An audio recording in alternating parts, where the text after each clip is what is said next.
You don't need a $5,000 camera to make your shots look like this. This is what it looked like before, and I shot it with a basic camera anyone could buy as their first. The magic, it's not in the gear, it's in the edit. And today I'm showing you how to do it by a beginner which started not long ago, and step by step in DaVinci Resolve. Whether you're brand new or are feeling overwhelmed by the color wheels and node systems, I walk you through the basics I use for making any video, from timeline setup to a basic color grade. It isn't a flashy tutorial for pros, it is a guide I wish I had when I started. And I promise, if you stick around, your edits will level up really fast. So we now arrived at my desktop, and I want to start this tutorial with the basics of the basics. If you are already on a later part of the journey, you can just skip ahead to other chapters. But I want to start with how to install DaVinci Resolve. You can just go to the website blackmagicdesign.com and just look for DaVinci Resolve. The current version is 20, and this is the software I use to edit and cut my videos. There are many other softwares you can use, but I live by DaVinci Resolve, as for it is free to use, and the free version has more than 90% of the features you're ever gonna use of the paid version. So especially for beginners, the free version is more than enough for everything you're ever gonna use. There are, especially for more advanced projects, a lot of benefits when you want to upgrade to the paid version, but for everything you want to do, this is more than enough. And the huge benefit of DaVinci Resolve is that it isn't a paid subscription. Now if you want to install DaVinci Resolve, you can just click this button here. It will lead you to this display, and you have to look if you have the studio version or the free version. This one here is the free version, and this one here is the studio version.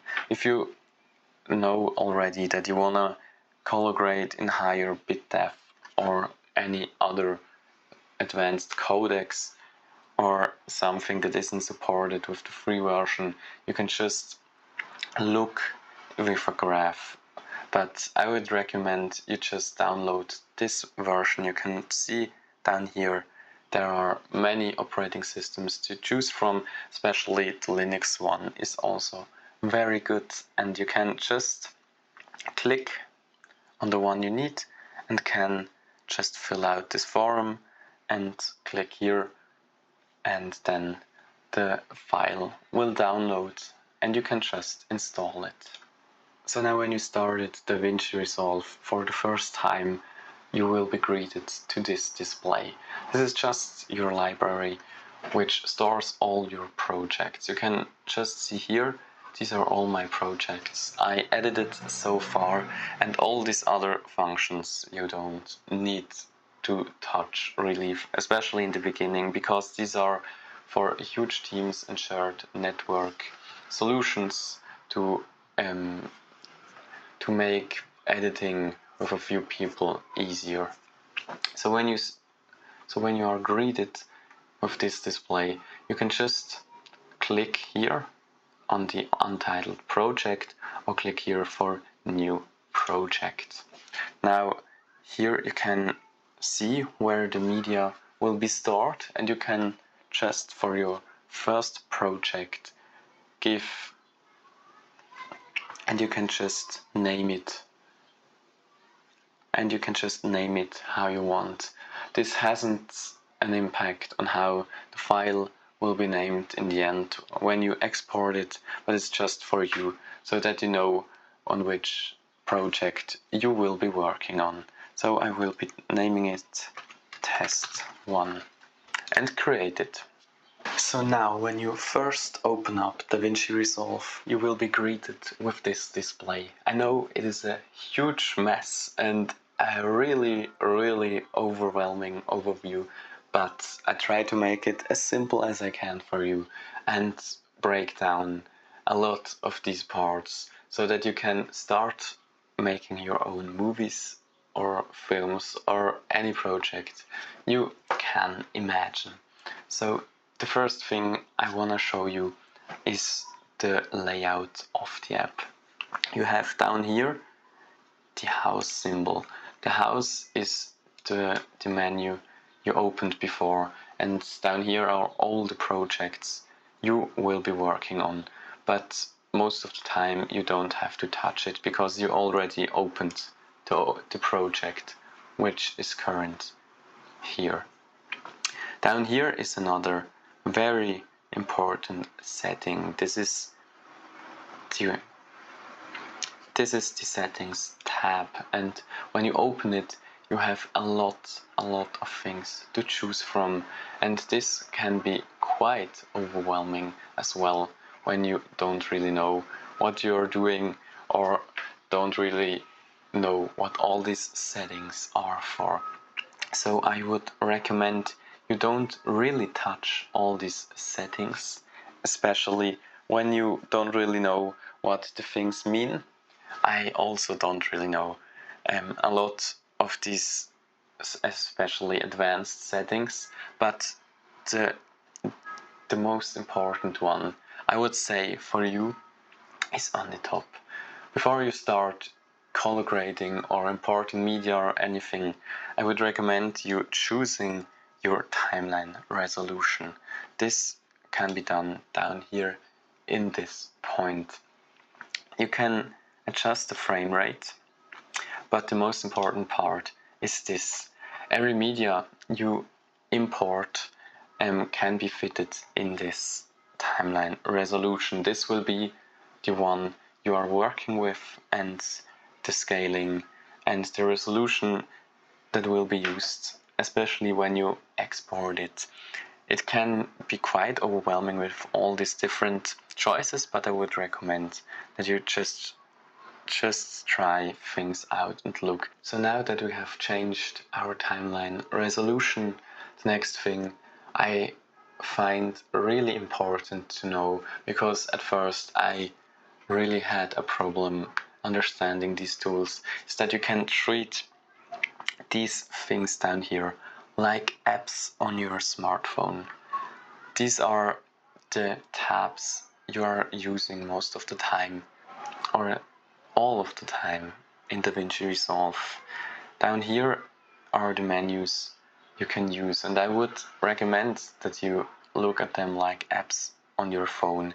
Each of them has a different function and has a special meaning behind.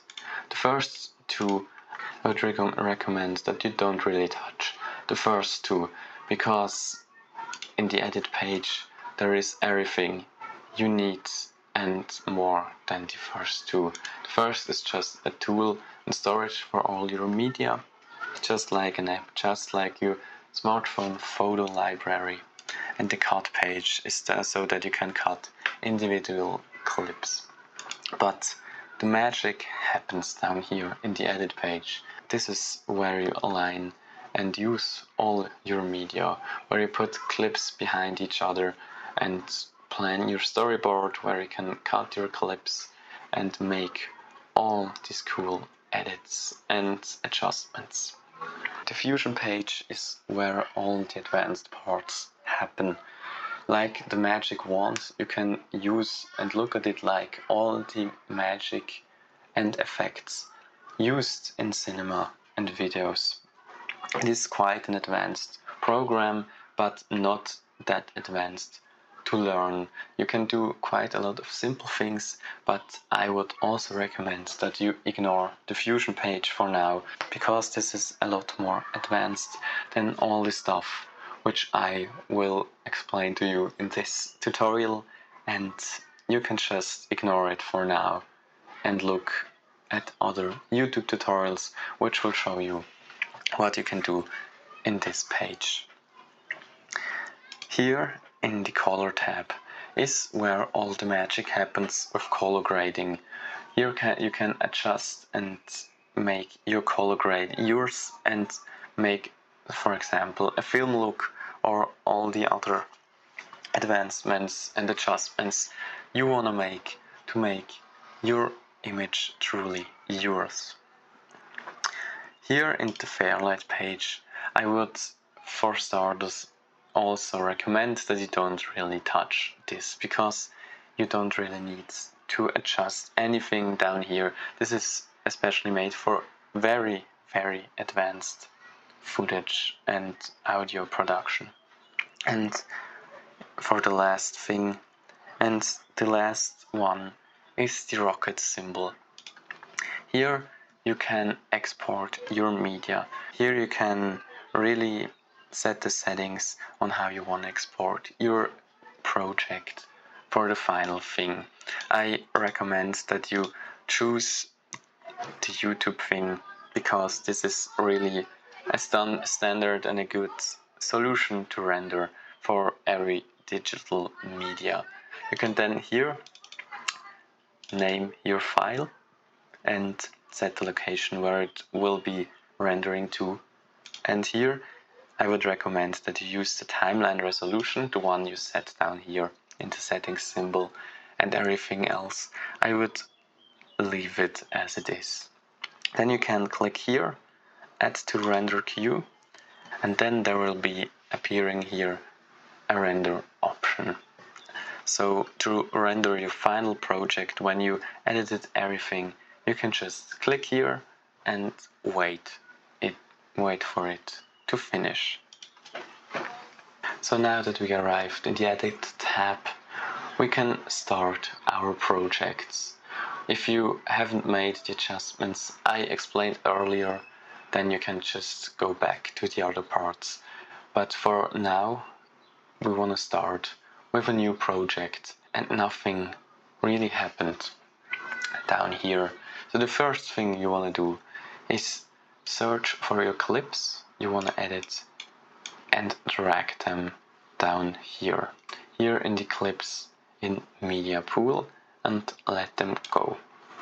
Then there will be a prompt which says change project frame rate. If you recorded everything in the project on the same device, then I would really recommend here clicking change, because this will change the project to the media you imported. So now you can see I have down here 2 medias I imported. These are 2 clips from my travel to the Lanzarote island, and I will show you how you and what you can do with these 2. Down here you have the media pool. Like I said earlier, you have here the 2 clips, but there isn't really anything else you can do. On the cut page there is the same, so like I said earlier, I would recommend that you only use the edit page for now. So now you imported the 2 clips and want to start with your project. So for starters, you can just grab your clip with left mouse click and hold it, and if you want to drag it in your timeline, you can just do it like so. I'm still holding the left mouse button, and now I'm letting go. So now you can see here the timeline is created, and this here is where the magic happens.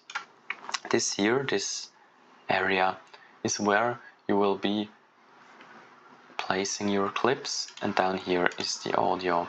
So you have 2 worlds. You can just look at like an overworld and an underworld. Down on the top you can see the blue things.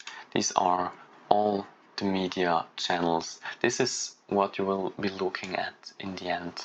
So when I grab this red needle here, this is what will be displayed on the timeline. This is what is in the end and how it will look right now.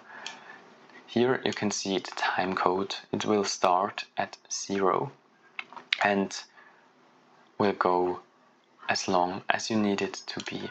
So when I grab and drag this clip down here, you can see the blue part is the video section of this clip and the green part is the audio section of this clip.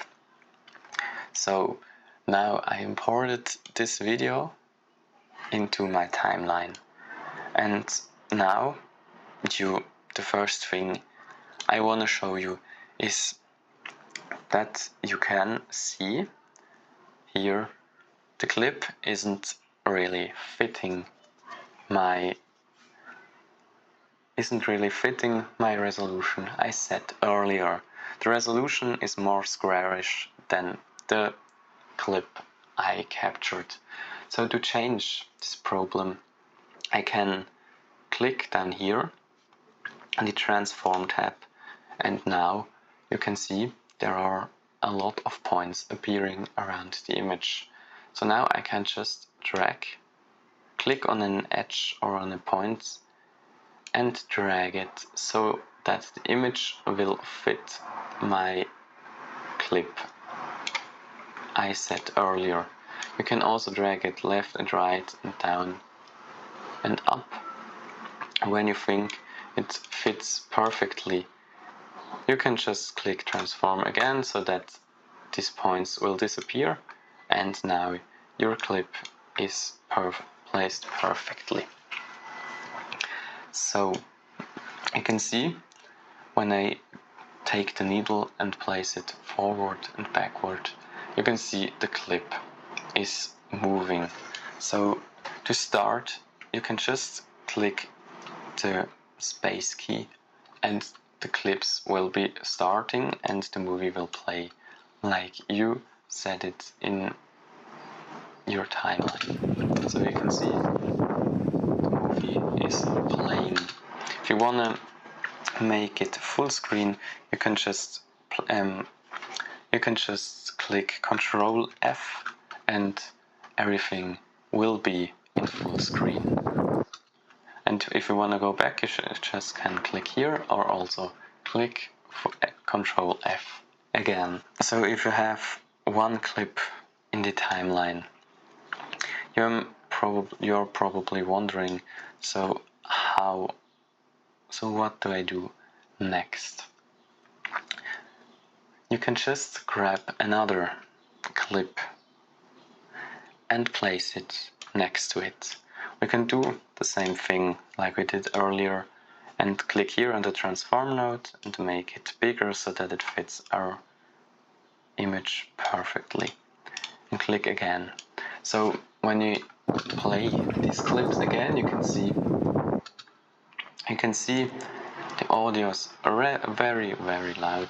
And when I play down here, you can see there is a gap between them.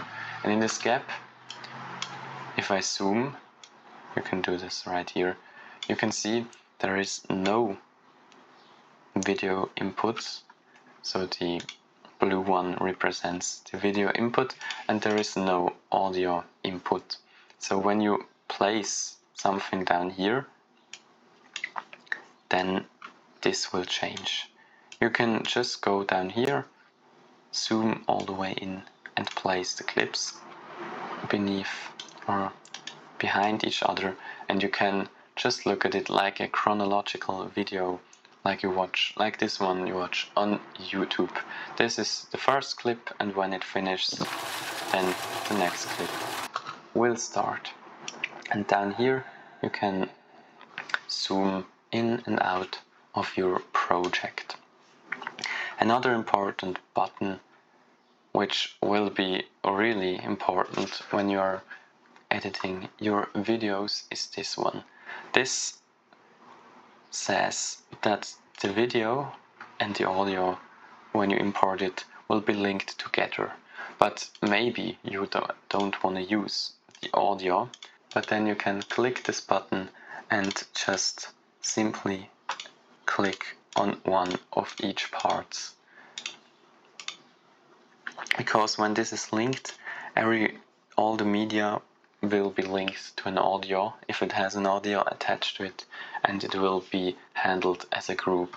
But if you click down here, it will break apart this group, and you can change your audio and swipe it to another part. So now that we imported our two clips and placed them behind each other, there are a lot of other things you can do in this program. The next thing I want to show is the cutting mode. Here the cutter is self-explanatory. When you hover on top of a clip, you can see on the header right down here that the video portion is moving. When you are on a place you want to cut, you can just click it and it will cut the two clips.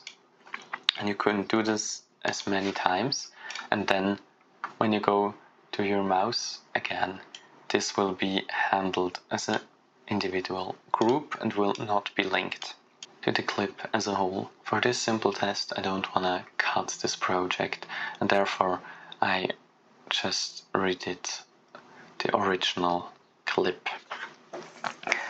So now that you know how to move clips around and cut them, you can do pretty much everything. One wonderful thing is also that DaVinci Resolve can stack as many things as you want on top of each other.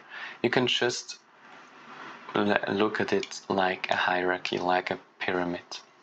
The thing that is on top will be placed as a video and will be played on top of each other. So if you have these two clips behind each other, there isn't anything on top, and solely these clips will play.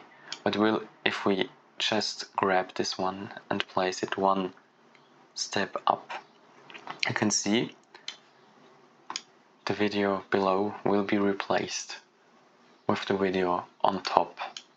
Another thing which is really important to note for editing clips is the video tab down here. You can just open it if it isn't open for you on the inspector tab. The inspector are like the most essential tools you will need to edit a clip. For example, you have the composite mode, or you can change the speed of the clip or anything else. So the first thing I want to show is the stabilization button. The stabilization button will stabilize a video in post. You can just hover over a video and play it back, and you can see when I hover over it that all these micro jitters are not really pleasant for the eye. And to resolve this problem, you can just click on the stabilization tab and have a look, and can look at all these settings which DaVinci Resolve provides. You have 3 modes you can apply to the clip. They all use a different technique to stabilize an image in post. I had the most success when I used similarities, so I would recommend to you that you just try and see what looks the best for your clip. I will use similarity again, and then here you can also change these settings, but I would recommend that you just try them out yourself, because sometimes they will zoom into the clip a lot more. So when you made all your settings, you can just click here and stabilize, and DaVinci Resolve will render the clip and stabilize it for you. So when you scroll to the clip, you can see there's a lot less jittering than before. The movement you see in here is because I also moved the camera a little bit, but when I turn off the stabilization, I think the change is very apparent. So I will do the same for the other clip. I will just go here, Stabilisation, Similarity, and stabilize the clip. And now I have a perfectly usable clip, even if the camera I shot these clips in doesn't have stabilization.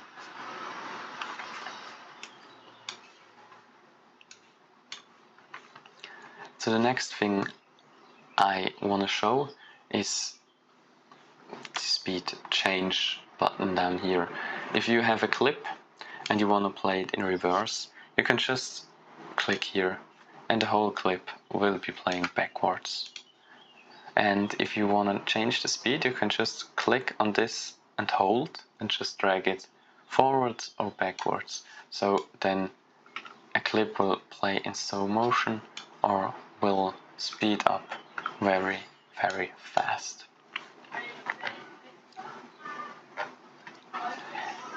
And another thing I want to show is here on the top, the transform node. The transform node is maybe the most important part of DaVinci Resolve, because down here you can just zoom in and out of clips and change the position, rotate it.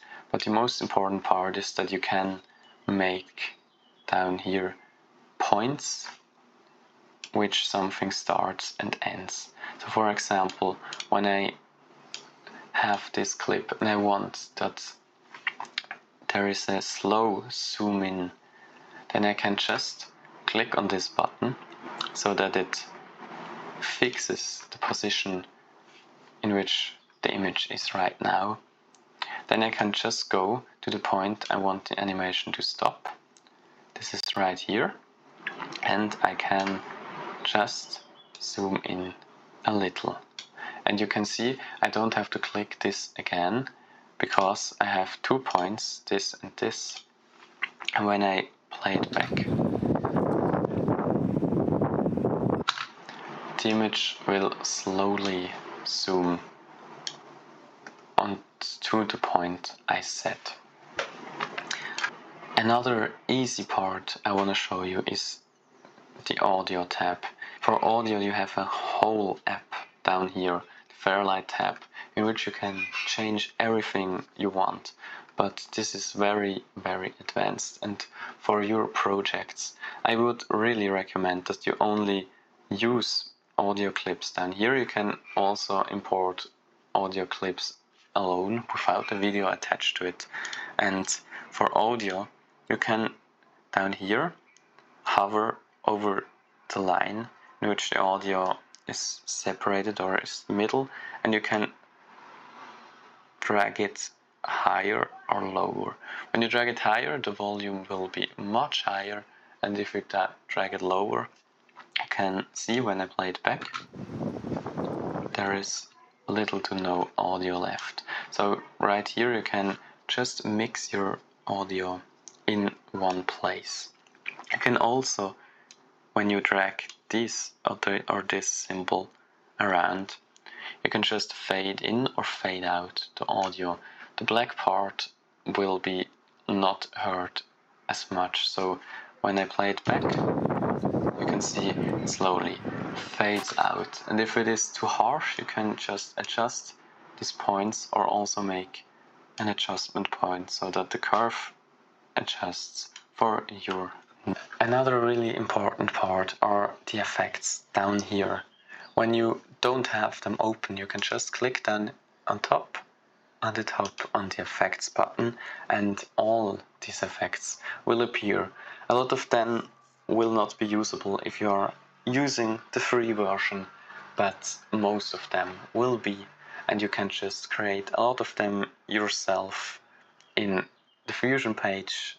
But as I said, I would recommend that you use YouTube tutorials for that if you have specific needs.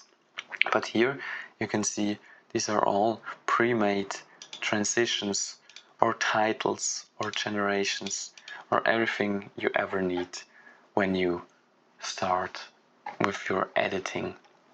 Down here I have also some effects I downloaded on the internet and installed, which other people made and are all free to download.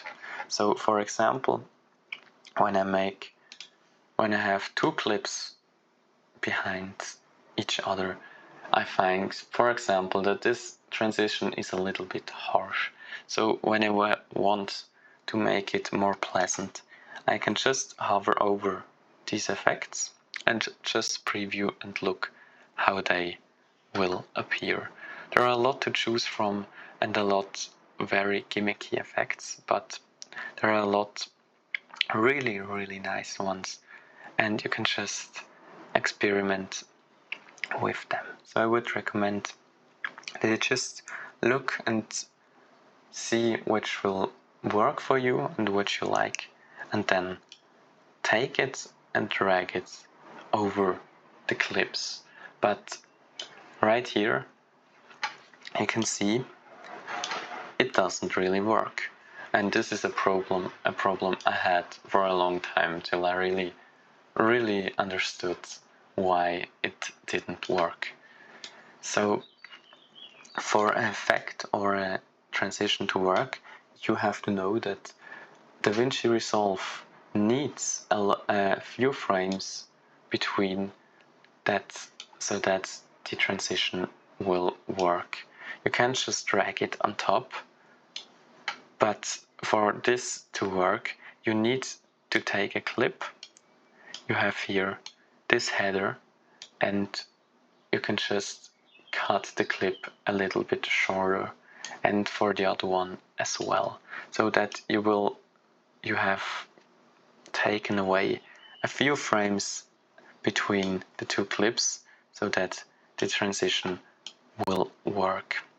So when you take away a little bit of the clip, you can see now when I place it on top, the transition symbol will appear, and when I play it back, the transition will work as intended. This is a huge tip I want to give to you, because I had a lot of struggles because I didn't understand why it worked sometimes and why it didn't. So this is a very important tip from me. For all this time you maybe wondered, why do these clips look so flat? This is because I shot them in F-Log. F-Log is a logarithmic codec in which a camera will capture a lot more colors than it can display, or which can be displayed, and then in post, like in DaVinci Resolve, you can apply a logarithmic scale to it, and it will apply and make the colors like they are. And this is really beneficial because this will open up color grading much more than you really think. So this is more advanced stuff. If you don't really want to do this, or this is too extreme for you, you can just capture your clips without F-Log and just don't color grade them. But I have to say, all the magic in video editing happens when you edit such clips. So when I go to the color page, you can see this is quite an overwhelming view, and I really know that, but it isn't really as complicated as it needs to be. You don't really have to know what all these settings down here do, because most of people that use DaVinci Resolve don't really know what they're doing either with every settings. They use the things they're familiar with and don't really tinker with every little setting which is provided. So to start with the color tab, I would recommend that you understand or watch maybe 1 or 2 YouTube videos about the Nodetree, because the Nodetree is the most important part about the color grading process. You have to understand that the nodes look quite overwhelming. You have to understand here that there is a linear system like on your timeline. That means here is the input of the media. You can just look at it like the raw clip you inserted will be here, and on this path in a chronological order every step will make a difference, and in the end down here will be the clip which is the final product of your color grade. So when you insert a clip like this one here or this one here and you go to the color tab, you can see here there is already a node or there isn't a node applied. So I would really recommend that you do color grading, especially when you are working with F-log footage. On the left here, this is also a tip I can provide, is that you can do a preset for your camera which you really like, and then you can apply it to every clip. And this is quite simple and really fast, because you just have to do it one time and then you can apply it to every clip you want. On the left here you can just click on Powergrades and you can see I have a lot of them. The Powergrades are a conversion and will do a lot of different things. I can right click here and apply grade, and you can see this is quite overwhelming when you look at it for the first time. But as you can see, the power grades will make a huge difference, because when I click on the next clip and hover over the power grade, they will transform the colors very much. And I would recommend that you maybe download one or make one for yourself, because this isn't really complicated. Because when you did your color grade, you can just right click grab still, and then a clip or a picture like this will appear. And this means that when you are in a raw clip like this one, you can just right click and just click apply grade, and the color grade you did earlier will one-to-one appear on your current clip. And this is a color grade I did, which looks a little messy, but if you understand the node structure, it is really easy to make. The most important part, like I said earlier, is that there is a chronological order with the nodes in DaVinci Resolve. The first change you make here will appear on all the other nodes which come after that. So this is really important, because when you do a change down here, it will impact all other nodes. But if you make the same change here on the last node, maybe this won't have a huge impact. So the first thing you want to do in such a thing in a Nodetree is that you create a new node. You can just make a node that looks something like this when you just open it. The best thing is when you just create a node out of something. You can create, so when you open the Fusion page, it will look something like this, and it is probably the case that you don't have a power grade already. So you have your gray F-log footage or not F-log footage, and your empty Nodetree. So the first thing you want to do is press Shift and S, and this will create your first node. So this will be for your clip the first correction which will be made when you change something. And I would recommend that you press Shift S 5 times, or maybe more if you want to do more corrections, and place them in a chronological order.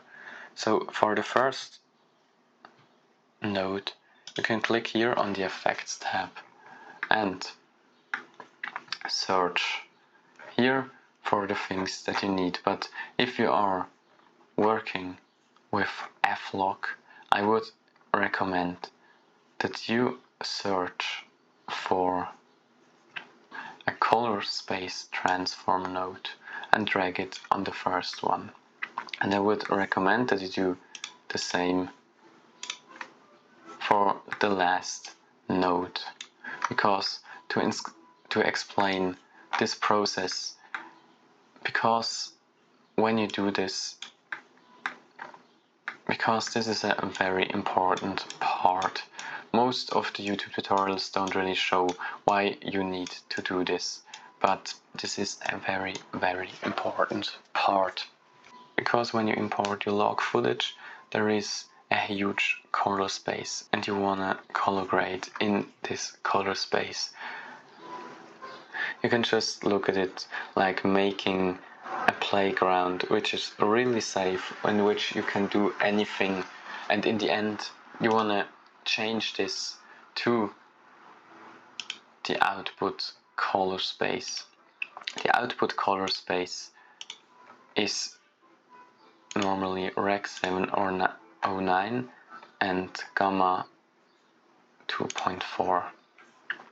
So for the first node, you have to know what your input color space will be.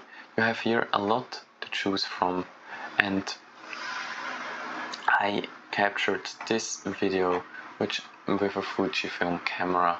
So with my camera, the color space is Rec 2020. You can find this information on the website of your camera manufacturer. For the input gamma, I shot this clip with Fujifilm F-Log.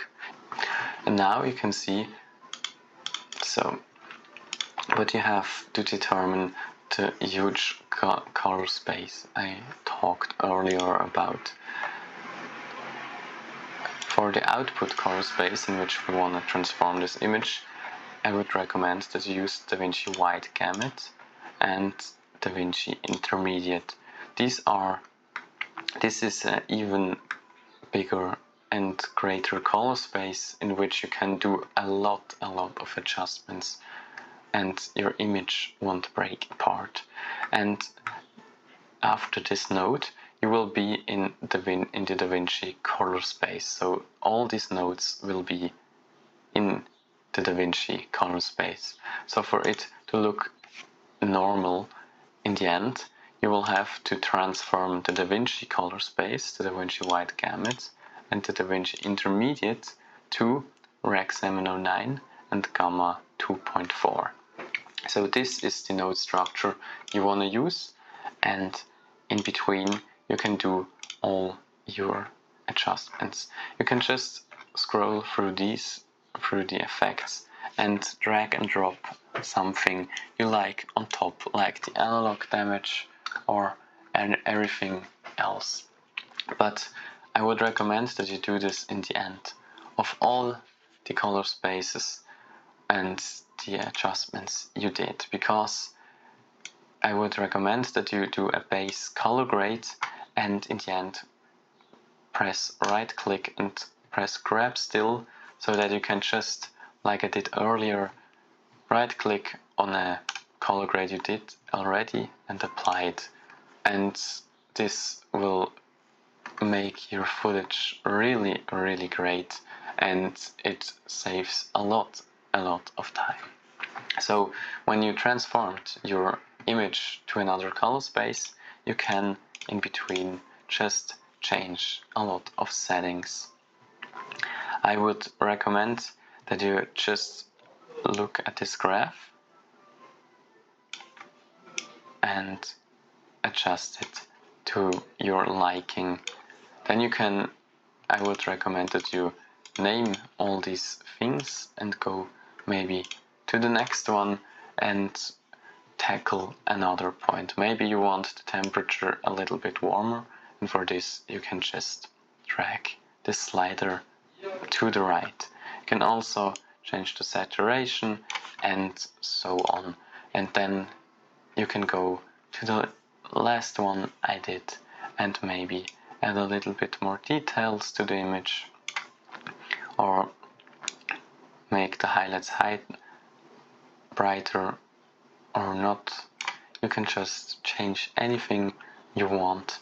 And if you really like this change, you can right click, grab still, and then it will pop up as a color grade down here. And so this is the simple idea of color grading. You don't really have to do much. You can do much, but as for beginners, you will mostly spend your time in the Edit tab. But before you edit all your clips, I would recommend that you just place your clips in your timeline and go to the color page and go through one by one, and then just like we did earlier, right click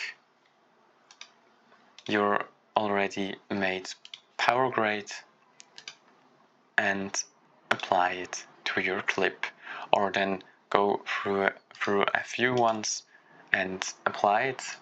And if you really need to change something, you can go to your curves and tinker with the different settings you have here. And when you did all that in the color page, you can just go back to your edit page and your clips will look just fine. And with this, I wanna end this video because DaVinci Resolve has a lot to offer, and it is quite overwhelming. But if you just understand these settings I showed you today, I am sure that you can create a lot of different and really interesting projects. So thank you very much for your attention. If you liked this tutorial for beginners, like and subscribe would be great. And if you have any questions or want to share your journey on how your video creation started or how you're doing, you can just share these in the comments. I would really like to hear about your stories and just enjoy making cool stuff and make cool videos.